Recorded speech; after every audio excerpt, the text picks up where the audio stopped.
Всем привет! С вами Niagara, и это специальный выпуск про Untitled Chapter, где мы с вами посмотрим тотемы, которые я смогла найти, и дополнительные материалы. Как вы видите, тотемчиков у меня гораздо больше, чем при первом прохождении. Некоторые пропустила, да, наставление только одно. Тотемы смерти, опасности только один где-то пропустила, а тотемы удачи нашла полностью. И мы можем с вами посмотреть события прошлого, пусть и, ну и хоть с пропусками, но все-таки давайте посмотрим. Его одолеть. И вот годы спустя на эту гору явились шахтеры. В шахте случился завал, проклятие вновь. Обезумели убийцы, каннибалы, пожиратели человеческой плоти. Дразнить огнем. Спустя много лун и много охот ходил здесь. Он был неуловим, недосягаем. Но однажды ночью, год назад, я все-таки поймал его на... В лесу мы были не одни. Пока я шел по следу Макапичу, он преследовал кого-то другого. Макапичу сбросил ваших друзей с горы. Я ничего не мог сделать. Я не сумел спасти. Смог отомстить. Все, это последняя была у нас запись. То есть мы понимаем, да, что это рассказ того мужика, который здесь отпугивал этих Виндиго. Макапикчо, хотя он их там называет. Может, это по-индейски как-то. И он рассказывал о том, что произошел завал. Ну, мы с вами это все из прохождения знаем, да, что там был завал в шахтах, и люди обезумели от голода, начали есть друг друга, и вот этот дух Виндиго вселился в них, и они превратились вот в таких созданий. И он как бы объясняет ребятам, что он-то пытался помочь. То есть мы вначале думали, что он какой-то маньяк, да, страшно было. На самом деле он отгонял этих Виндиго, пытался помочь девочкам, но не вышло. Так, смотрим. Это принятые решения. Видите эффект бабочки. Принятые мной решения. Это у нас улики. Ну, улики тоже больше набрала, чем при первом прохождении. Все равно не все, хотя осматривала вроде бы все очень внимательно, старалась. Тем не менее, найти все как-то вот никак не получается. Это у нас улики по поводу 52 года, того завала и превращения людей в Виндиго. Потом таинственный незнакомец. Вот сколько улик собрано. И еще что мы можем с вами посмотреть, это дополнительные материалы. Действующие лица, создание сцен, наука страха, 1000 страниц, счет. О, здесь достаточно много. Ну, давайте начнем, наверное, да? Действующие лица.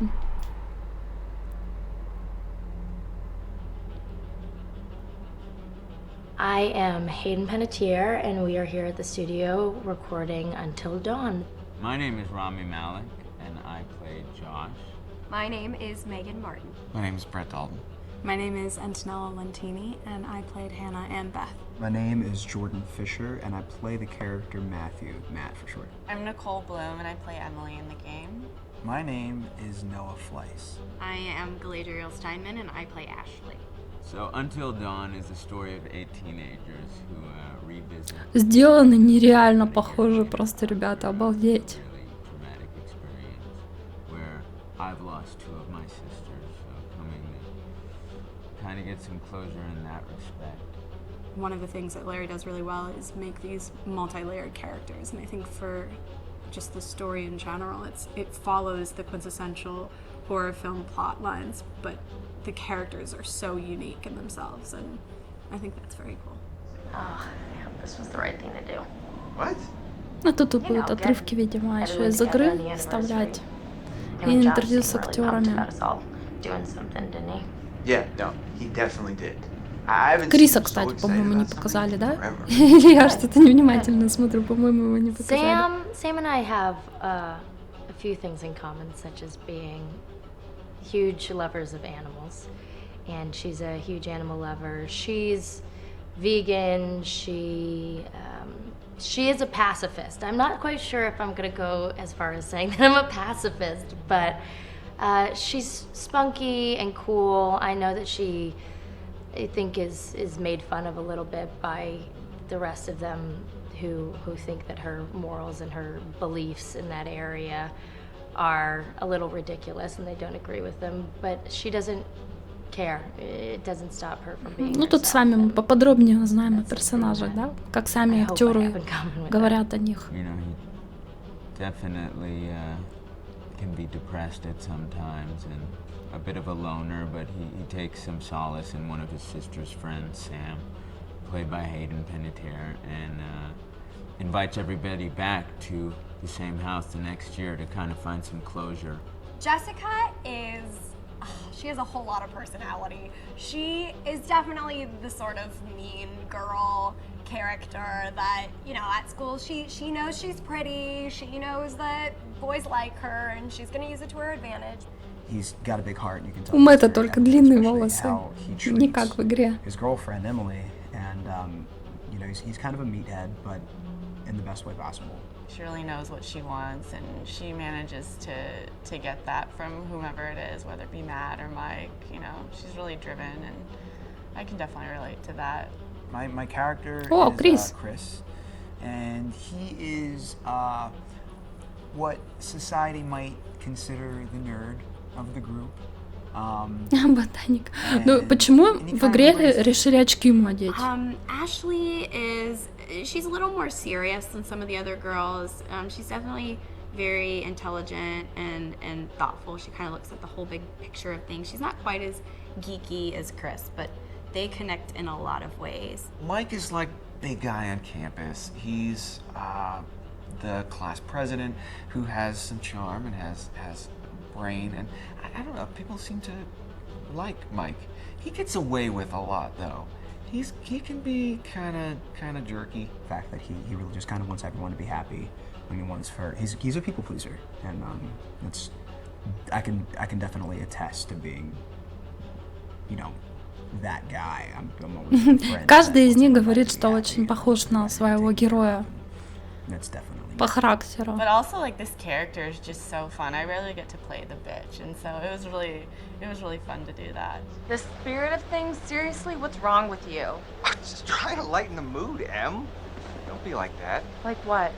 The way you're being. Ну, некоторые актеры, кстати говоря, как-то постарше, чем в игре, их персонажи. I just think it's going to take the world by storm. I really do. I think this genre is the wave of the future, and I think that once people see the potential behind it, of getting to interact with the drama that you're witnessing unfold in such a realistic way, that this, да, он this is how совершенно entertainment's прав. going to be from now on. За такими играми будущее. То есть все больше появляется игр, когда тебе предстоит делать выбор не просто геймплей, да, а именно принимать решения, и развитие сюжета зависит от этого. Очень много стало таких игр появляться. Hi, this is Lee Robinson, production designer on Until Dawn. The production design for Until Dawn started with the great teen horror script that sets the characters in a Canadian winter mountain lodge, being a contemporary setting with visual clues derived from classic сценарий, films of кстати that genre, говоря, such as типичный Hitchcock's ужастик. Psycho and Stanley Kubrick's Shining. Типичный американский ужастик. The Очень много storyboards таких are vital to the фильмов. production design, as it allows the designer to understand the scale of the environments to be made and the detail that would be seen to create the atmosphere of a horror. This took us into concepts that took these storyboards further, visualizing the world through the color palette, the lighting, tone, and the mood, and developing key locations such as the lodge, the cable car stations, the forests themselves, the wilderness. As you can see, the environment and atmosphere has changed quite a bit from warm and inviting to cold and threatening. The Millionaire's Mountain Lodge was a key example, It was designed to be made from nearby stone and timber, embedding it into the landscape, with a contrasting and contemporary interior needing to be opulent and extravagant. We created dark and claustrophobic corridors with ominous and large open spaces, almost cathedral-like in size, and with huge structures to silhouette and dwarf the characters within, providing a labyrinth to explore and wander.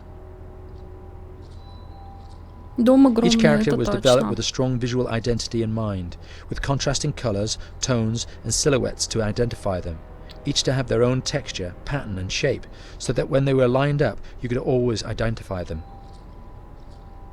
The costume designs allowed a range of clothes that would suit them for the cold winter weather, but also have an element of style and individualism, so that the audience could look at them and relate, recognising themselves within them.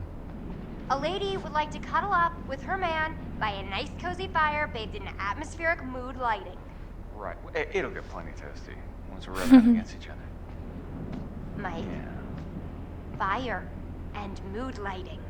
Yes. Working with the lighting artists, we really brought the look and feel of the world together, and this required a thorough understanding of the visual language of teen horror. A key scene was where all the characters emerge out of the rear of the lodge chasing Hannah. A contrast is evident straight away from the exterior wilderness to the warmth of the lodge. The attention to character lighting here is through the bounce and rim lighting, accented colours and composition, creating characters that come from the dark into the light and back again with an emotional effect. Guys, there's someone outside. Да, действительно. Атмосфера очень чувствуется в игре. Очень круто. What's going on? Where's my sister going? It's fine. She just can't take a joke. It was just a prank, Han. Пошутили и все.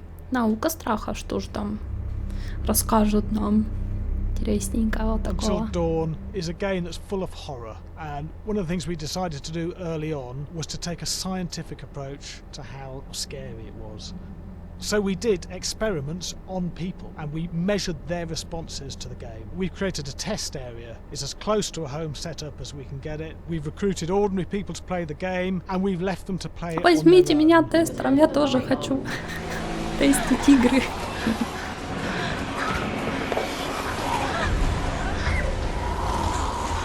The only difference is it's rigged with cameras and microphones that relay the data through to the Кто-то сильнее, видите, эмоциональная реакция.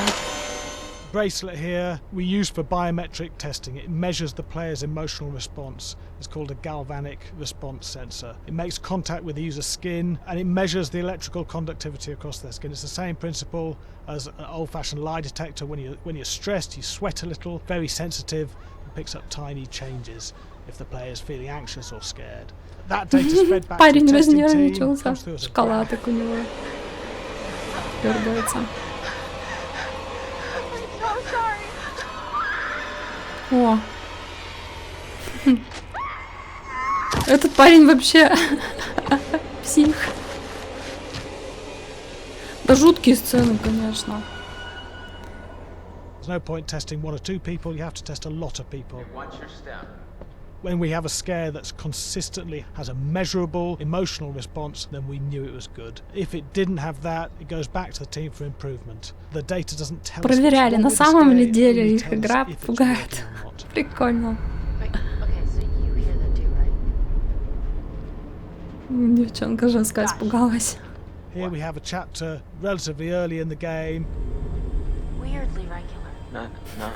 Nothing regular about it. We have to create tension and anxiety in the player. Напряжение, да, есть. В игре есть напряжение, это точно. И много-много страшных моментов. О! Я тоже, кстати, испугалась.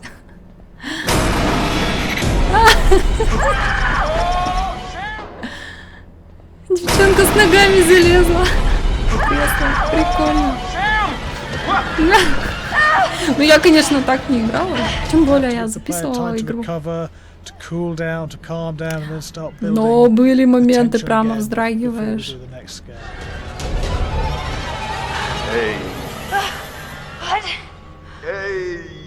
What the hell? Дебильные шуточки Криса, что это еще может быть? Конечно. Yeah, I have such an adrenaline high from that game. There's two things we found. One is we could look at the scares, analyse if our expected scares were working effectively. Were people shrieking and covering their hands, or were they getting an emotional response from it? And being scientific about it means that we strip out people's opinions about whether things are working or not. We've got data, and we look at the data. If it's working, we're happy with it. Really scary. Scared and wanting to get away. I actually be maybe a bit scared to play on my own, but in a room with the lights on, yeah, with some other people as well, yeah, maybe.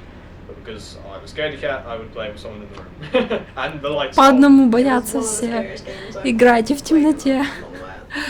Я когда записывала для вас второе прохождение, ну, моменты, когда все выжили, я играла ночью в полной темноте, и да, ребята, было страшно. Даже по второму разу, играя в эту игру, реально были моменты, страшно было.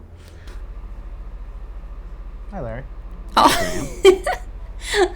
Отличная прическа у Ларри. I'm a filmmaker, writer, director, sound designer, and I started working with Larry Fessenden about 10-15 years ago through my friend Ty West, who I grew up with. And, Режиссёры, I've done a lot of sound понятно. design with on his films, and he was producing Ty's films at the time, and Ty introduced me to Larry. Larry produced my first feature, and we've written together on several projects. My name is Larry Fessenden. I'm a filmmaker. Я узнала этого мужика, это же этот, который помогал нашим ребятам спасаться от Виндиго.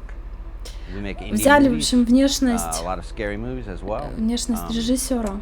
And I got a call to audition to write this video game, and I called my pal Graham Resnick because Graham's a gamer, and while I thought I could offer something to the idea of writing this multi-branching story, I knew that I would want Graham's expertise as a lover of gameplay, since I guess games were started. So and just as a lover. And as a lover, yes.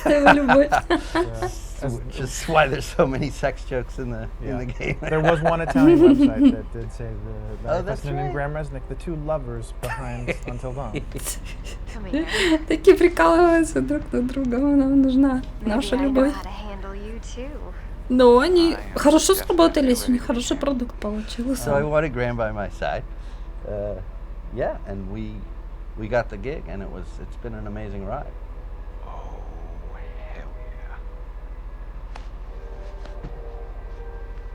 Повторяют сцены из игры. What? Oh my god! Та самая дебильная шуточка, розыгрыш. What are you doing here? Hannah. I'm sorry, Hannah. It's all got out of hand, but... So in the game, the basic setup is that a year prior to the game's start, all these kids had gone up to Зачем он нам пересказывает сценарий, непонятно, мы же уже в курсе. Or a couple of the kids. And Что и как. some of the teenagers played a prank on some of the other teenagers, and a terrible tragedy occurred when a few of them, two sisters, ran out into a blizzard, and were never seen from again. Кстати говоря, вот даже если бы они не убежали в лес, вот тут же все равно живут эти Виндиго, возможно, рано или поздно кто-то бы на них наткнулся. Те же Джесс и Майк, когда пошли к домику, там, год спустя, да, допустим. В лесу можно было в любой момент на них наткнуться. Я думаю, что они даже и в дом пробираются, поэтому... Вообще место опасное, я даже дело не в том, что девочки в лес побежали. The healing does not begin. До лечения не дойдет такой приколист. They've been through a trauma, but in general, they're just teenagers trying to figure out who they are. So they're all kind of falling into the patterns, the stereotypes, the characters they see on TV and in the movies. I think we were very interested in taking genre tropes and kind of making them sort of refresh them. Освежить жанр. Я бы сказала, что у них типичный ужастик. Dad said it'd just be us this weekend. We're familiar with how slasher movies work. Most people have seen some horror movies, and we have established notions and preconceptions about the roles of the players in horror movies and how they talk and how they get killed and how they have sex. And to bring you into the game that way and then subvert a lot of those expectations is kind of our goal. They're haunted by some Вот так вот они решили. past, which I think you pretty much figure out that that's going to have a role in their interaction. Yeah, so I think what was fun was we take some sort of stock characters and we try to give them some shape, but at least at the beginning they're recognizable in the way of groups of friends. There's, you know, the jock and the Атлет-стервочка, стандартный набор. Oh my gosh. And really fun characters too. We just had so much fun living in the minds of these characters through writing the script. What do you think? Это, кстати говоря, тоже высадный момент. I think we were looking to get that kind of banter that you see both in movies, but also that you absolutely have with friends, and sort of those inside jokes. And of course, as writers and as friends ourselves, we sort of developed little tracks, and we try to give the characters that kind of vibe. Кончилось как-то, чтобы персонажей. Все, ладно, давайте посмотрим вот этот ролик.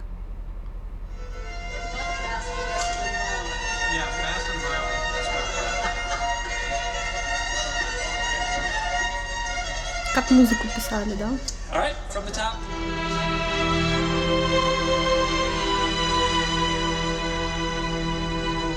Классно. Всегда мне хотелось посмотреть, как создаются игры, то есть как бы за кадром. Тут у нас теперь есть такая возможность посмотреть, как писалась музыка. Что говорят сами актеры. I'm the composer for Until Dawn.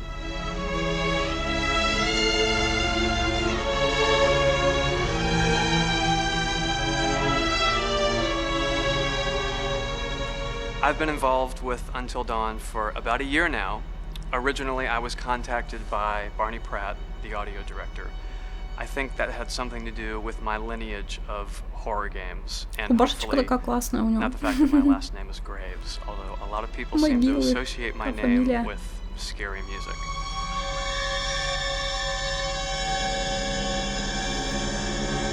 Да, музыка классная в игре. One of the things that was really exciting about working with Barney and the team at Supermassive is they really wanted something unique for the music. They wanted the music to stand out and be a character on its own in the game.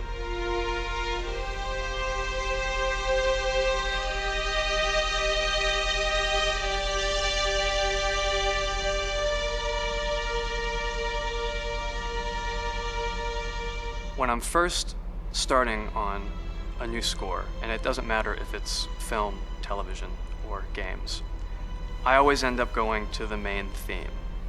Sometimes the developer or producer isn't even necessarily interested in the main theme at the beginning. I just want to do it for myself, because for me, the main theme is the identity of the game.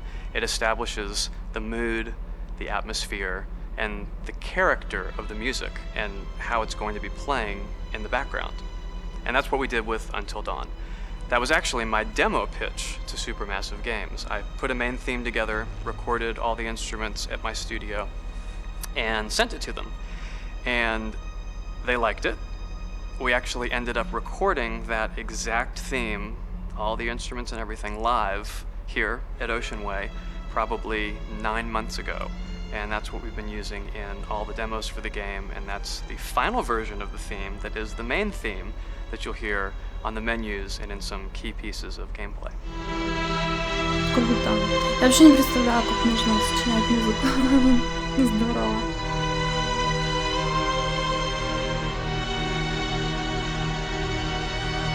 И музыка вот это действительно отражает саму атмосферу. I seem to have made a name for myself in horror. And there's something about scary music, I think it's maybe the lack of rules. The biggest rule in scary music is there are no rules, so you can do anything you want, and actually, if you end up doing things that don't feel like they would work out together, they kind of clash, and it ends up being even more effective for scary music. So that's what really drew me to Until Dawn, was the textures, plus writing thematic material that is interwoven with the scary textures. I haven't really done anything like that before. Usually it was just all tension all the time, and that's fun and it's great. But I'm actually at heart a very melodic composer. That's the kind of music I love listening to, and that's the kind of music I love writing. That's the kind of music I got to work on in Until Dawn. Very nice. Same thing. Повторим такое. Вот это, наверное, будет интересно на съемочной площадке.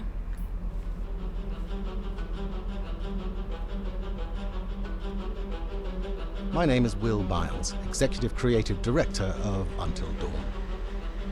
The first part of getting a believable facial performance in-game is to capture topographically the actor's range of emotional expression as separate versions of the same head.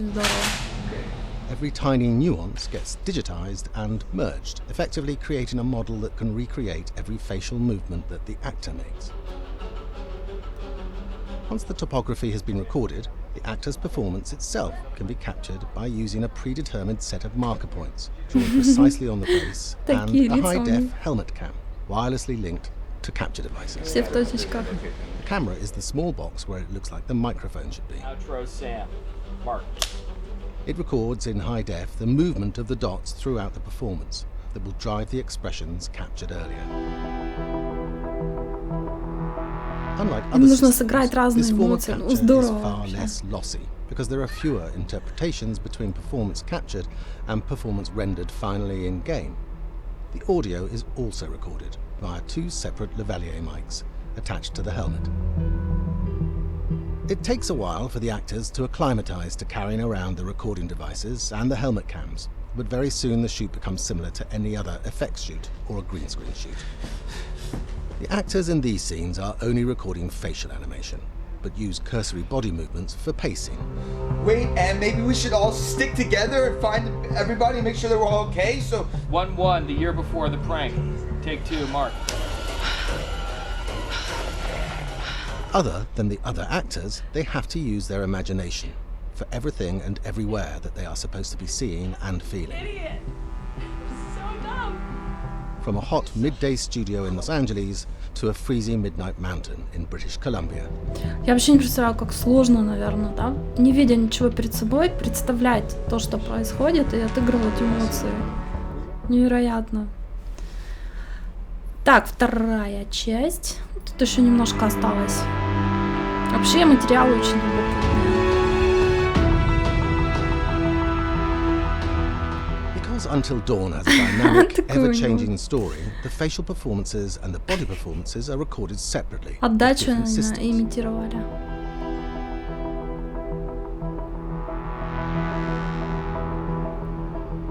With the body capture, we use reflective bead suits and an infrared camera matrix system that drives the CG bone hierarchies in our character models. These performances cover everything from character locomotion, scene-specific performances, and stunt work, most of which was recorded at studios in Pinewood and Shepperton, near London. Anna. Hello? Combining all the elements seamlessly in the final game becomes a formidable editing and logistical task. Every variation, both physical and emotional, must be combined in these multi-edits. Scaffolding props have to stand in for the sets, because the hundreds of infrared cameras have to be able to see all of the reflective beads on the actor. Костюмы у них еще такие специальные. Что за чертовщина? Последнее притворение в жизнь. Там еще, по-моему, что-то было. Может, не открылись просто.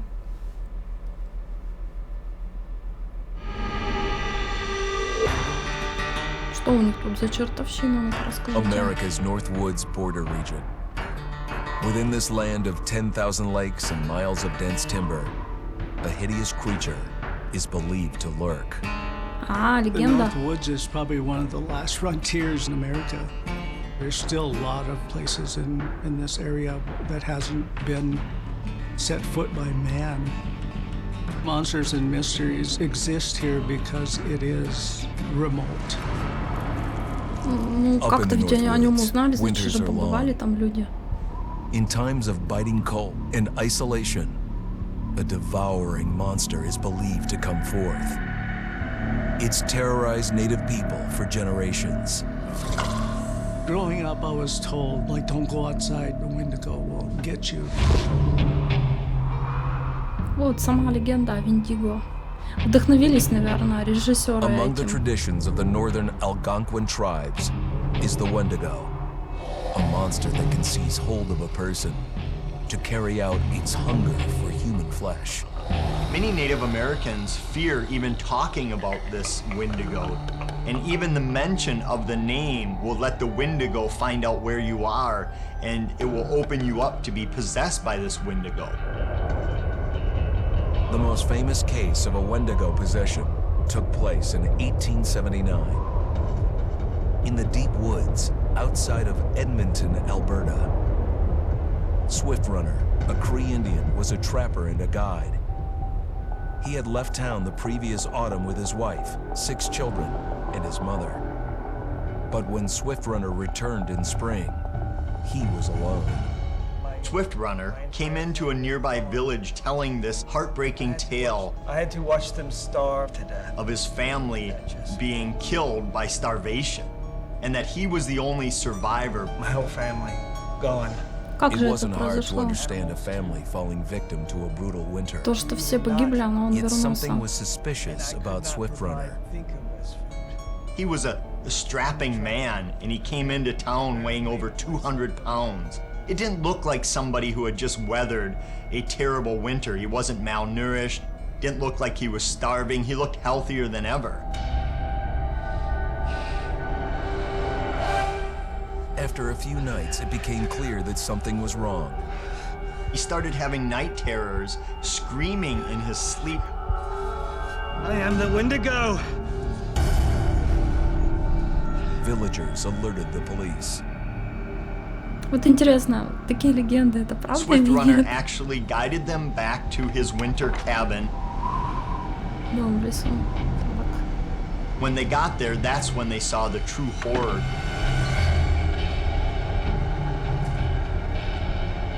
Human skulls were scattered around, many bones, some of which had been snapped in half, and the marrow inside had been drained.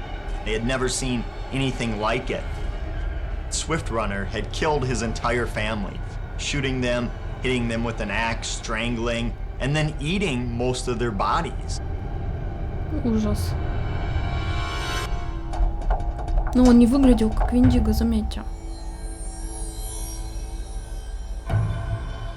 Он просто Right был up until the людоедный. moment the noose was on his neck, Swift Runner swore the evil spirit of the Wendigo had possessed him and twisted him into a cannibal killer. When he was on the gallows, Swift Runner himself said, "I am no longer a man."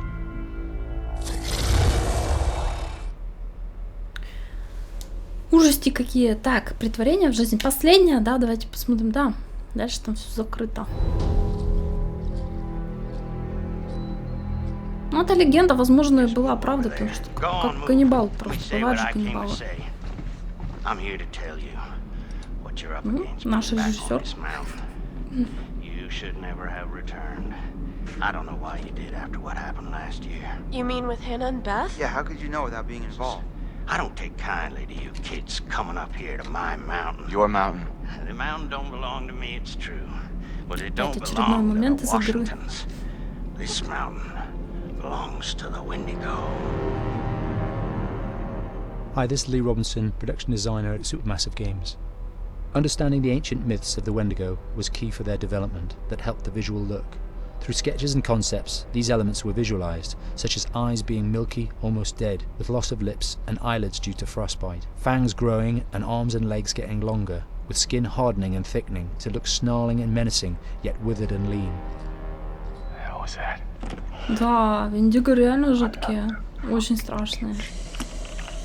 Fingers and toenails extending like claws, allowing them to climb effortlessly. We made them look gaunt and weathered, and having ragged remains of clothes they wore. Blood-stained and rotten, with patches of hair still remaining, they retained strong skeletal limbs, which enable them to be agile and quick through the environment. Where are you? Вот этот момент, кстати, очень направленный в игре. My Когда name is Майк Jamie выбирается, Galvanic, тут animation куча director at Виндиго. Supermassive.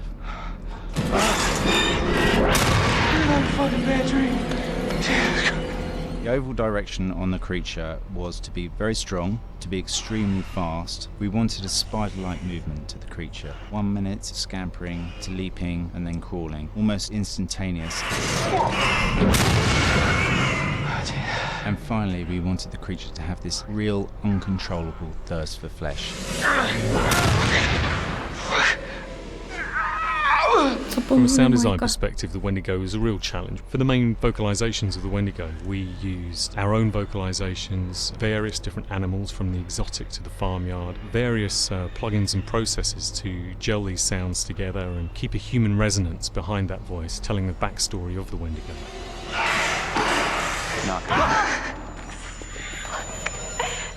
During the chase sequences, the anger of the Wendigo is felt by encircling breaths, screams and screeches that essentially chase you as you're being chased by the Wendigo. Звуки вот эти Виндиго. Виск это такой мерзкий. We would layer them up in a multitude of layers, sometimes 15, 20 sounds playing at the same time, to build up the vocalizations for this fearsome creature which is always in attack mode, hyperactive and chasing you throughout the game.